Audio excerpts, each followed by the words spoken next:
ଅଁଳାରେ ଅଛି ପ୍ରଚୁର ମାତ୍ରାରେ vitamin C, iron, fibre, antioxidant ସହିତ କ୍ୟାଲସିୟମ। କଞ୍ଚା ଲଙ୍କାରେ vitamin A, B6, C, iron ଆଉ ପୋଟାସିୟମ। ତା ସାଙ୍ଗକୁ ଲେମ୍ବୁରେ ବି ଅଛି vitamin C, antioxidant, anti ageing ସହିତ ଫାଇବର। ପାଚିଲା ନାଲି ଲଙ୍କାକୁ ଆଚାର ମସଲାଟା ପୁରା ଚଟର ପଟର।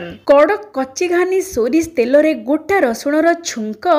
ଶୀତ ଦିନଟା ସରିବା ପୂର୍ବରୁ ଏମିତି ଆଚାରଟେ କରି ରଖ। ଦର୍ଶକ ବନ୍ଧୁ ସମସ୍ତଙ୍କୁ କରୁଛି ମୁଁ ପ୍ରଣିପାତ। ମା ଗେଲୁ ହାଣ୍ଡିଶାଳକୁ ଆପଣମାନଙ୍କୁ ବହୁତ ବହୁତ ସ୍ୱାଗତ। ବିନା ଖରାରେ ବିନା ଭିନେଗାରରେ ଶୀତ ଦିନ ସରିବା ପୂର୍ବରୁ ଭିଟାମିନ୍ ସି ରେ ଭରପୁର ଆଚାର ଆସନ୍ତୁ କରିବା ପ୍ରସ୍ତୁତ। ଦର୍ଶକ ବନ୍ଧୁ ଆଜି ଆମେ ଯେଉଁ ଆଚାରଟା ପ୍ରସ୍ତୁତ କରିବା ପୁରା ଚଟପଟା ସ୍ୱାଦଯୁକ୍ତ ମସଲେଦାର ଆଉ ଥରେ ବନେଇକି ଆପଣମାନେ ବର୍ଷ ସାରା ଖାଇପାରିବେ। ଆଉ ଆମେ ଯାହା ବି ସାମଗ୍ରୀ ଏଠି ନେଇଛୁ ସବୁ ଭିଟାମିନ୍ ସି ରେ ଭରପୁର। ତା ମାନେ ଦେହ ପାଇଁ ବହୁତ ଭଲ। ଆପଣମାନେ ଥରେ ଏମିତି ଆଚାର ପ୍ରସ୍ତୁତ କରନ୍ତୁ ଆଉ ବର୍ଷ ସାରା ଖାଆନ୍ତୁ। ଆମର ପ୍ରଥମ ସାମଗ୍ରୀ ଆମେ ଏଠି ନେଇଛୁ ଲେମ୍ବୁ। ଲେମ୍ବୁ ମୁଁ ଏଠି 5ଟି ନେଇଛି। ଲେମ୍ବୁ ପତଳା ଚୋପାବାଲା ଲେମ୍ବୁ ନେବେ। ଲେମ୍ବୁକୁ ଆମେ ଭଲ ଭାବରେ ଧୋଇକି ପୋଛିକି ରଖିଦେବା କଡ଼ରେ। ତାପରେ ପାଚିଲା ଲଙ୍କା ଆଉ କଞ୍ଚା ଲଙ୍କା ଆକୁ ମଧ୍ୟ ଭଲ ଭାବରେ ଧୋଇଦେବା। ଧୋଇ ସାରିବା ପରେ ତାକୁ ମଧ୍ୟ ପୋଛିକି ରଖିବା ସୂତା କପଡ଼ାରେ। ଆଚାର ଯେତେବେଳେ ଆପଣମାନେ ପ୍ରସ୍ତୁତ କରିବେ ମନେ ରଖିବେ ବିଲକୁଲ ପାଣି ଅଂଶ ନ ରହିବ ଯେମିତି।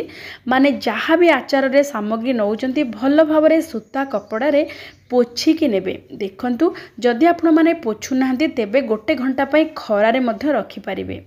କିନ୍ତୁ ଆମେ ଯେହେତୁ ବିନା ଖରାରେ ପ୍ରସ୍ତୁତ କରିବା ଆମେ ଭଲ ଭାବରେ ପୋଛିକି ନେବା। ତାପରେ ଆମେ ଏଠି ନେଇଛୁ ଅଁଳା।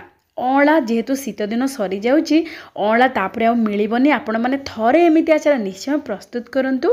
ଅଁଳାକୁ ଆମେ ଭଲ ଭାବରେ ଧୋଇଦେବା। ଆମେ ଅଁଳାକୁ ସିଧାସଳଖ ସିଝେଇବାନି ଏଠି। ଆଉ ଅଁଳାକୁ ଯେତେବେଳେ ଆପଣମାନେ ସିଝେଇବେ ଏମିତି ବାମ୍ଫରେ ସିଝେଇବେ। ସେଥିପାଇଁ ଆମେ 5 ମିନିଟରେ ସିଝେଇବା ପାଇଁ ପ୍ରେସର କୁକରରେ ପାଣି ନେଇକି ଗୋଟେ ଗିନା ରଖିଦେବା। ଆଉ ତା ଉପରେ ଅଁଳା ଥାଳିକୁ ରଖିଦେବା ଆଉ ପ୍ରେସର କୁକରର ଢାଙ୍କୁଣୀ ଦେଇଦେବା। ଏମିତି ରଖିକି ମଧ୍ୟମ ଜାଳରେ ବେଶୀ ନୁହଁ ଗୋଟେ ହୁଇସିଲ୍ ଆସିବା ପାଇଁ ଛାଡ଼ିଦେବା। ବେଶୀ ବି ଆକୁ ସିଝେଇବେନି କି ବେଶୀ ନରମ କରିବେନି।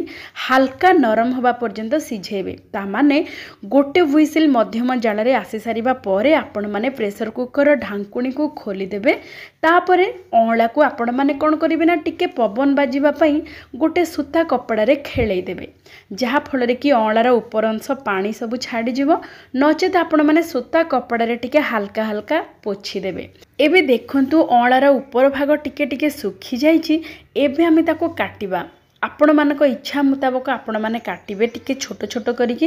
ଏଠି ଦେଖନ୍ତୁ ଅଁଳା ଯେହେତୁ ଅଳ୍ପ ହାଲକା ସିଝି ଯାଇଛି ଆରାମରେ କାଟି ହେବ। ଆପଣମାନେ କ'ଣ କରିବେ ନା ଗୋଟେ ଅଁଳାକୁ 5-6 ଖଣ୍ଡ ଲମ୍ବାରେ କାଟିଦେବେ। ତାପରେ ଛୋଟ ଛୋଟ ଖଣ୍ଡ କରିଦେବେ। ଏମିତି ଛୋଟ ଛୋଟ ଖଣ୍ଡ କରିକି ଆପଣମାନେ ଅଁଳାକୁ ରଖିବେ। ତାପରେ ଦେଖନ୍ତୁ କଞ୍ଚା ଲଙ୍କାକୁ କେମିତି କାଟିବା। କଞ୍ଚା ଲଙ୍କାକୁ ଟିକେ ତେରଛା କରିକି ଯେମିତି ଦେଖୁଛନ୍ତି କଇଁଚିରେ କାଟିବେ। ଆଉ ପୁରା ଏମିତି ତେରଛା କରିକି କାଟିବେ ଦେଖିବାକୁ ସୁନ୍ଦର ଦେଖାଯିବ। ଆଉ ବେଶୀ ମଞ୍ଜି ମଧ୍ୟ ବାହାରିବନି। ଟିକେ ମଞ୍ଜିକୁ ବାହାର କରିଦେବେ ଯଦି ଅଧିକ ମଞ୍ଜି ଥିବ। ତାପରେ ଆମେ କ'ଣ କରିବା ନା ପାଚିଲା ଲଙ୍କାକୁ ଏଠି ଆମେ ବାଟିବା। ଆଉ ପୁରା ଚିକଣ କରିକି ବାଟିବାନି ଟିକେ ଦରଦର କରିକି ବାଟିବା। ଏଠି ଯେହେତୁ କଞ୍ଚା ଲଙ୍କା ରାଗ ଲଙ୍କା ନେଇଛେ ଆମେ ପାଚିଲା ଲଙ୍କା ଟିକେ ହାଲକା ରାଗ ନେଇଛେ। ଆଉ ଏଇ ଲଙ୍କାକୁ ଏମିତି ବାଟିଲେ ଆମେ ଆଉ ଲଙ୍କା ଗୁଣ୍ଡ ଦବାନି। ଏଇ ନାଲି ପାଚିଲା ଲଙ୍କାରେ ଆମର ଆଚାରର ରଙ୍ଗ ବହୁତ ବଢ଼ିଆ ଆସିବ। ଆଉ ଆମେ ଏଠି 10-12ଟି ରସୁଣକୁ ମଧ୍ୟ ପାଚିଲା ନାଲି ଲଙ୍କା ସହିତ ବାଟିବା। ଆଉ ଯେତେବେଳେ ରସୁଣ ସହିତ ଲଙ୍କାକୁ ବାଟିବେ ବିଲକୁଲ ପାଣିର ବ୍ୟବହାର କରିବେନି। ରସୁଣ ଲଙ୍କାକୁ ଟିକେ ଦରଦର କରିକି ଏମିତି ବାଟିବେ। ଏହାର ବାସ୍ନା ଆଉ ସ୍ୱାଦ ବହୁତ ବଢ଼ିଆ ରହିବ ଆମର ଆଚାରରେ। ଥରେ ଏମିତି ନିଶ୍ଚୟ ପ୍ରସ୍ତୁତ କରନ୍ତୁ।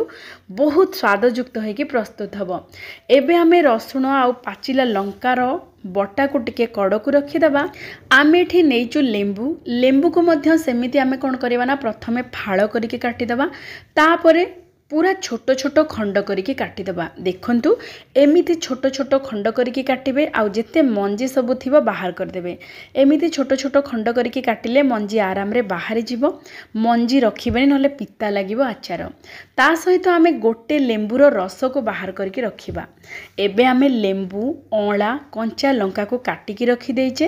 ଏଠି ଆମେ ଆଚାର ମସଲାରେ ନେଇଛୁ 2 ବଡ଼ ଚାମଚ ପାନମହୁରି, 1 ବଡ଼ ଚାମଚ ଜିରା, 1 ବଡ଼ ଚାମଚ ଧନିଆ, अधार अधा माने 1/4 छोट चामच मेथी, 2 बड़ चामच धड़ा सोरिष, गोटे बड़ चामच कला सोरिष एतिकी को नेकी आमे हल्का गरम करके तावा को 3 ରୁ 4 मिनिट पई भाजी दबा।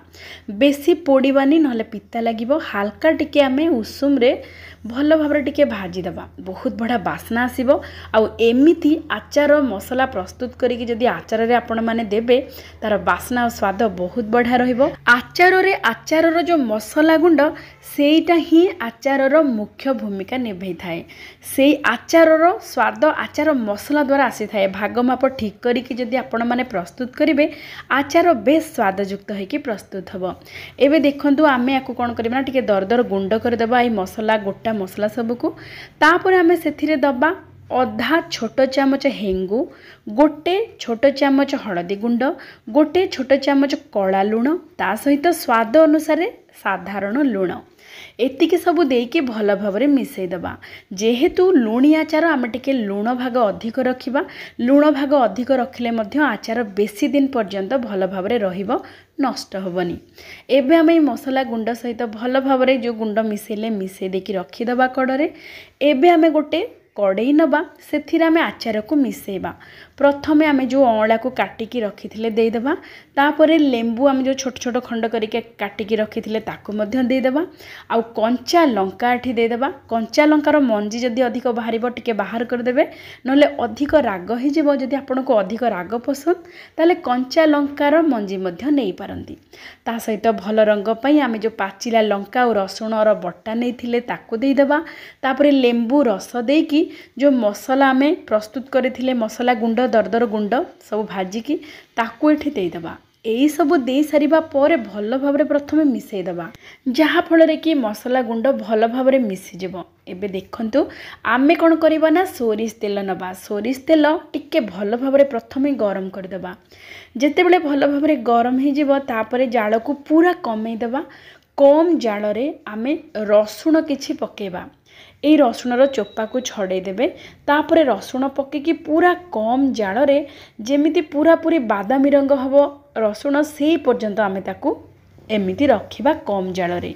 एबे देखंतु किछि समय परे देखिबे रसुण टिके बादामी रंग हे जिवो। तापरे आपण माने गैस रो फ्लेम को ऑफ कर देबे।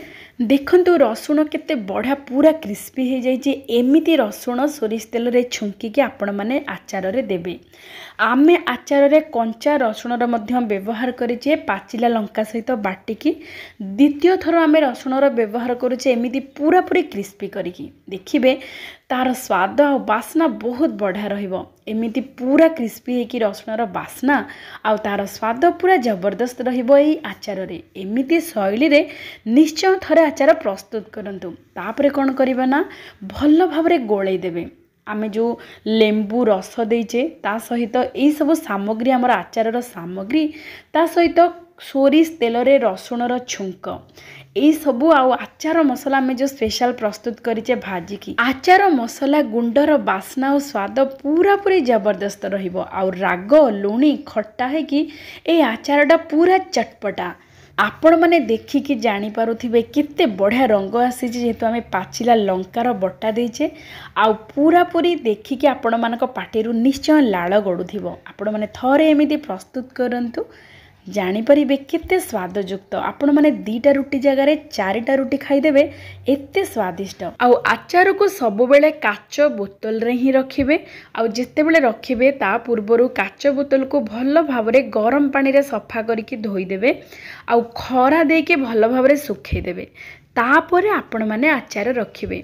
आउ जेते बेले आचार बाहर करिवे एई बोतल रु सेते बेले सुखिला चामच रो व्यवहार करिवे। एतिके किछि ध्यान रे रखिकी आपण माने आचार को व्यवहार करंतु वर्षे पर्यंत बिल्कुल नष्ट होबनी। आमे काच बोतल रे आचार दे सारिबा परे ता ऊपर आउ टिके सोरिष तेल ढाली देबा, जहा फल रे कि तेल रे भी बहुत दिन पर्यंत आचार रहिबो। बेसी करी लूण आउ तेलर माप टिके भल रखिबे, जहा फल रे कि आचार पूरा चटपटा हवा सहित बहुत दिन पर्यंत मध्य रहि परिबो। आपण मैंने शीत दिन सरिबा पूर्वर निश्चय एमिति आचार प्रस्तुत करंतु विटामिन सी रे भरपूर आउ देह पई भी बहुत भल थरे प्रस्तुत करेंगे आ वर्ष सारा खाइबे। एई आचार को आपण मैंने रुटी परोटा पूरी भात सहित मध्य खाई परिबे बेस स्वादयुक्त। तेबे आजिर प्रस्तुति आपण मानकु केमिति लागिछि विनम्रतार सहित अनुरोध निश्चय जणेबे। तेबे आजि पई एतिकी पुणी देखाबा आउ गोटे चलचित्र रे आउ गोटे व्यंजन सहित। जय जय जगन्नाथ।